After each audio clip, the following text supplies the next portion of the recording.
Hello दोस्तों, तो कैसे हैं आप लोग। आई होप आप लोग अच्छे होंगे और स्वस्थ होंगे। दोस्तों, आज का वीडियो डांसर सनातन का है और उनकी मैरिज एनिवर्सरी थी। तो इसके लिए बहुत बहुत बधाई हो और शादी की सालगिरह आपकी बहुत अच्छे से कह सकते हैं आपका जीवन बीते। आपकी पत्नी बहुत अच्छी है, मतलब दोनों की जोड़ी बनी रहे।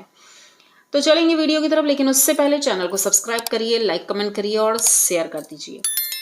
दोस्तों, भाई डांसर सनातन की मैरिज एनिवर्सरी थी और ये बात इन्होंने किसी से नहीं बताई क्योंकि वो सेलिब्रेट नहीं करना चाहते थे।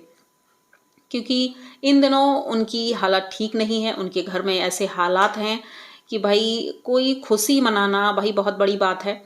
कि इस तरह से सेलिब्रेट करना अच्छा भी नहीं लगता है भाई, क्योंकि अंजलि का भाई था और उनकी सासू माँ भी घर पे ही हैं।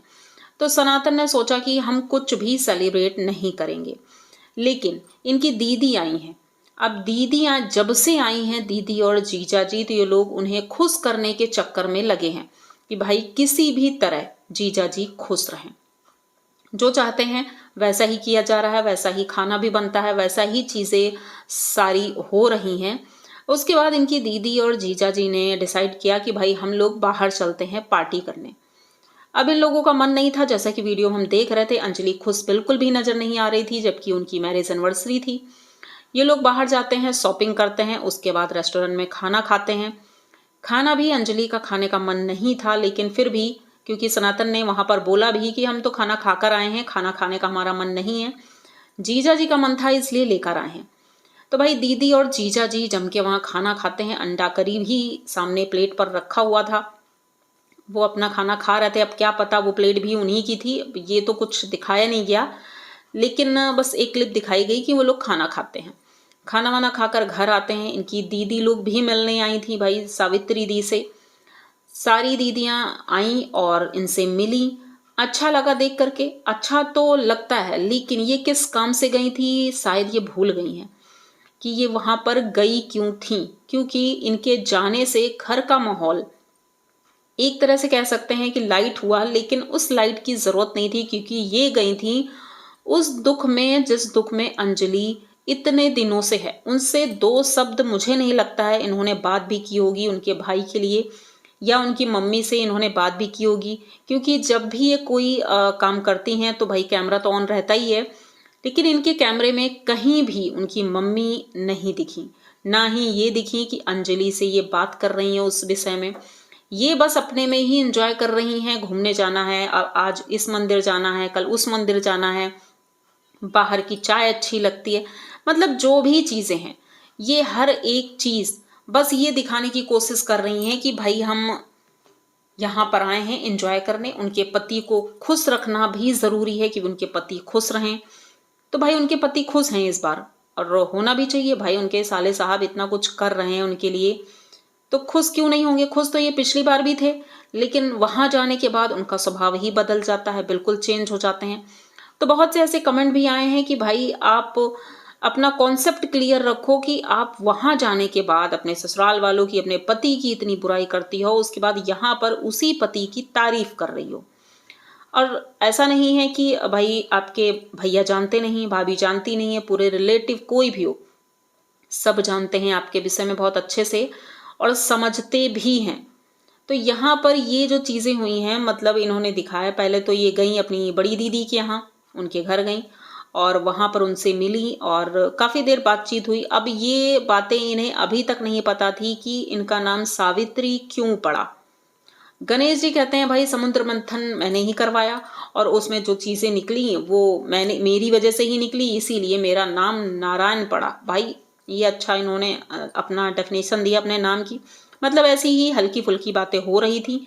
उसके बाद इनकी दीदी लोग सभी आती हैं मिलने के लिए। उस जगह भी आप लोगों ने देखा होगा कि अंजलि चुपचाप बैठी थी, वो कुछ भी नहीं बोल रही थी। ये लोग हंस रहे थे, एंजॉय कर रहे थे, क्योंकि ये सावित्री जी का ब्लॉग था और वो अच्छे से अपना बता रही थी सब कुछ। लेकिन अंजलि वहां पर बहुत ज्यादा दुखी नजर आई, क्योंकि भले ही घर में खुश हों सब लोग, लेकिन वहीं पर उनकी माँ भी है, बहन भी है, और वो खुद भी बहन थी उस चिंटू की।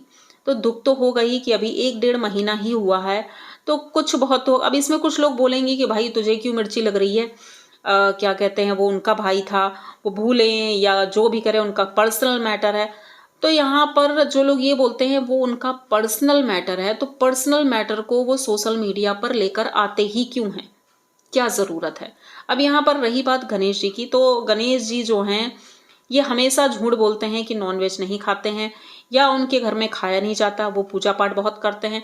लेकिन हमेशा यही दिखाते हैं कि आज ये बना है घर में, आज वो बना है घर में, मेरी पत्नी आज ये खा रही है, और एक ही टेबल पर बैठकर खा रहे हैं। मतलब अब खुद ही सोचो आप लोग, एक ही टेबल पर बैठकर ये सारी चीज़ें खा रहे हैं, एन्जॉय कर रहे हैं। मैरिज एनिवर्सरी, जबकि जिसकी मैरिज एनिवर्सरी है उसने तो कुछ भी एन्जॉय नहीं किया। उन्होंने ये भी कहा कि भाई केक भी हमने नहीं काटा क्योंकि हमारा मन नहीं हो रहा है, जबकि दीदी ने बोला कि केक कट कर लेना, लेकिन इन्होंने नहीं कट किया क्योंकि इनकी दीदी तो यहाँ एंजॉय करने आई थी, घूमने फिरने आई थी कि भाई कुछ दिनों के लिए चलते हैं, टाइम पास करके आएंगे। तो ऐसा ही कुछ देखने को मिला, क्योंकि जिस वजह से ये वहाँ रो रही थी तो यहाँ इनकी आंखों में एक भी आंसू नहीं दिखे कि मैं इतने दिनों बाद अपने मायके आई हूँ। अपनी भाभी से लिपट कर वो रोई नहीं, ना अपने भाई से रोई, ना अपने पापा से, किसी से भी नहीं रोई। और वहाँ पर ये जो दिखावा कर रही थी कि मुझे बहुत याद आ रही है, मेरी भाभी इतना परेशान होंगी, मेरा भाई इतना परेशान होगा, ऐसा कुछ भी देखने को यहाँ पर नहीं मिला। मतलब वो सारी चीज़ें सिर्फ कंटेंट के लिए थी, और कंटेंट इनका बन भी गया, लोगों ने देखा भी। भले ही गालियाँ पड़ी, जम के गालियाँ पड़ी, लेकिन उसके बाद इन्होंने नॉर्मल करने की कोशिश भी की कि नहीं, मेरे पति ऐसे नहीं हैं, मेरी सासू माँ ऐसी नहीं है, मेरी ननद ऐसी नहीं है। सबकी इन्होंने तारीफ भी की, और पहले व्यूज़ के लिए इन्होंने जम के सबकी धज्जियाँ उड़ा दी। यहाँ तक कि अपने मायके वालों को भी नहीं छोड़ा कि भाई वो लोग ऐसे हैं वैसे हैं, ये इन्होंने भी थोड़ा बहुत बोला है। इसीलिए इधर से इनके भाई ने उनसे रिश्ता ही ख़त्म कर लिया था एक तरह से। ना उन्होंने कोई बातचीत करनी ज़रूरी समझी, और उन्होंने अपने एक पोस्ट में ये भी डाला था कि जब ज़रूरत होती है और ज़रूरत पे कोई इंसान नहीं खड़ा है तो ऐसे रिश्तों का कोई मतलब ही क्या है।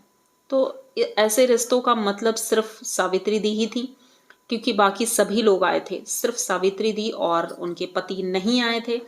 तो उन्हीं के विषय में ये बातचीत हो रही थी। तो मतलब कि मुझे तो यही लग रहा है कि ये जो अपने घर में कर रही थी सब दिखावा था, यहाँ पर सिर्फ एंजॉय करने आई हैं, पार्टी मनाने आई हैं, और कुछ नहीं करने आई। इनकी दीदी लोग आई हैं, अच्छी बात है भाई, ऐसा होता ही है जब इतने दिनों बाद कोई आता है तो मिलने सभी लोग आते हैं, हंसी खुशी का माहौल है। उनके पापा भी बैठे हैं, लेकिन उनकी मम्मी अभी भी मुझे लगता है सबसे घुल मिल नहीं पाई हैं, क्योंकि वो ज़्यादा ही सबके साथ नहीं बैठती हैं, वो अपने रूम में ही रहती हैं। भले ही किचन तक जाती हैं, किचन का काम करती हैं, और इनकी बहन हाँ सबके बीच में बैठती है और बातचीत करती है। भाई अब वो घर का काम भी करती है अच्छे से, जैसे झाड़ू पोछा करते हुए दिखाया गया है वो झाड़ू पोछा करती है, और सारी चीज़ें वो भी समझ रही है और जानती भी है। और बाकी इनके घर में सभी लोग, भाई एक चीज़ तो यहाँ भी देखने को मिलती है, ये लोग भाई गंदगी बहुत रखते हैं, साफ सफाई बिल्कुल भी नहीं। घर में इतने सारे लोग हैं, बहुत से लोग हैं, अगर अपना अपना काम ही करें तो सफाई हो जाती है, लेकिन जैसे सीढ़ियों पे कपड़े पड़े रहते हैं, इधर उधर सामान, बच्चे ज़मीन में ही खेलते रहते हैं। अब गणेश जी अपनी बेटी के प्रति बहुत ज़्यादा सचेत हैं कि भाई मेरी बेटी इस तरह का गंदा कुछ नीचे से उठा के ना खा ले, लेकिन इन्हें ये याद नहीं कि इनके घर में भी ऐसा ही होता है। इनकी बेटी ज़मीन में ही खेलती रहती है और ज़मीन से उठा उठा कर खाती रहती है। जैसे अब इन्होंने आम काट कर दिया, सावित्री जी ने अपने पति को आम काट कर दिया, उनकी बेटी उसे उठा रही थी, पता नहीं कैसे हाथ होंगे, इसका ध्यान नहीं था उन्हें। फिर वो उठाती है और ज़मीन में गिर जाता है, फिर उठाकर उसी प्लेट में रख देते हैं। मतलब ये चीज़ें देखना ही नहीं कि वो बच्ची को क्या खिला रहे हैं, कैसे खिला रहे हैं, लेकिन दूसरों के सामने डांटना है कि भाई मेरी पत्नी सही से नहीं रखती है। तो खुद भी तो ऐसे ही हैं, लेकिन दूसरे के सामने खुद को दिखाना ज़रूरी है कि मैं बहुत अच्छा हूँ। अब जैसे एक कमेंट आया है कि गणेश जी अपने ससुर जी की एज के ही हैं, इसीलिए उन्हें बुरा नहीं लगता है, ससुर जी के सामने ही ये बुराई करते हैं उनकी बेटी की, और वो भी कुछ नहीं बोलते हैं। तो इसमें उम्र का कोई मतलब नहीं है, चाहे उम्र कम हो या ज़्यादा हो। बात सिर्फ इतनी है कि वो उनकी बेटी की बुराई उनके मुंह पर कर रहे हैं, तो सोचो पीठ पीछे कितना बोलते होंगे। ये चीज़ें उनके पापा को पता है अच्छे से और समझते भी हैं, लेकिन अब बोलते कुछ नहीं हैं। तो इसलिए क्योंकि भाई जमाई जी हैं, अगर वो कुछ बोलेंगे हो सकता है बेटी के साथ वो गलत व्यवहार करें। तो जो भी चीज़ हैं, अब ये चीज़ें तो हम नहीं बोलेंगे, लेकिन हाँ, मैरिज एनिवर्सरी थी और इस बार उन्होंने सेलिब्रेट नहीं किया है और घर में दुख का माहौल है, जो कि सनातन के चेहरे से साफ दिखता है और अंजलि के चेहरे से भी दिखता है। बाकी घर वालों को कोई फ़र्क नहीं है। तो ये वीडियो यहीं तक रखते हैं। आई होप आप लोगों ने वीडियो पूरा देखा होगा। अगर पूरा देखा है, अगर कोई ऐसी बात रह गई जो मैंने मिस कर दी, तो आप लोग कमेंट करके ज़रूर बताइएगा कि ऐसा क्या रह गया। तो यहाँ तक वीडियो देखा है तो प्लीज़ चैनल को सब्सक्राइब करिए, लाइक कमेंट करिए और शेयर कर दीजिए। मिलते हैं जल्दी किसी नए वीडियो में, तब तक के लिए बाय।